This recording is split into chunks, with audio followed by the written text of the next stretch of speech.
इजराइलियों के समय में कमर बांधने का मतलब था कि हम क्या हैं, सेवक हैं, और सेवक जो है अपना कमर बांध कर क्या करा करते थे, सेवा करा करते थे।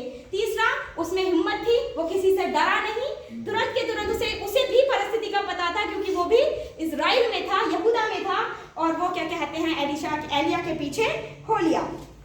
इसके बाद हमने तीसरी चीज यहाँ पर हमने इन दो को देख लिया है कि कैसे उसने अपने अब्बे के जीवन को प्रभावित करा।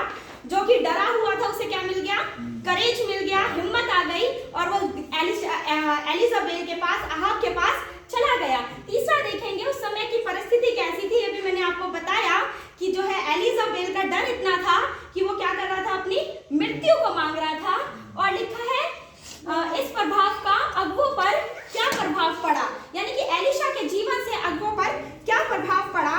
तो हम इस बात को भी देख सकते हैं।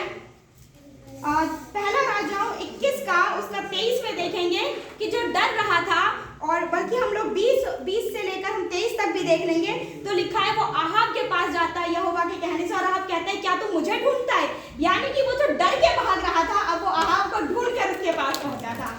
और उसके बाद हम लोग देखेंगे कि अहाब के लिए और एलिजाबेल के लिए जैसी भविष्यवाणी की थी वो वैसे ही मर गए। क्यों? क्योंकि जो जहां यहाँ तक कि आप देख सकते हैं पहला दूसरा राजाओं का पहला अध्याय में, वो जो डर के भाग रहा था वो नहीं मरा, जिससे डर के भाग रहा था वो लोग मर गए।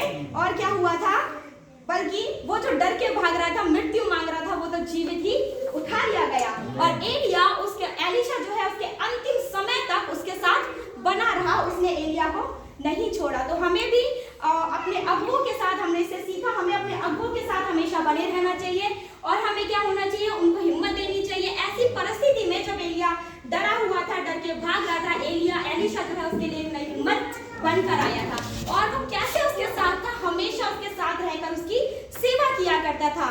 क्या हो सकता है एलिया के मन में बहुत सारे सवाल आते हो, उस टाइम पे उसके पास एक अनुनायी था, एक सहायक था, वो था एलिशा।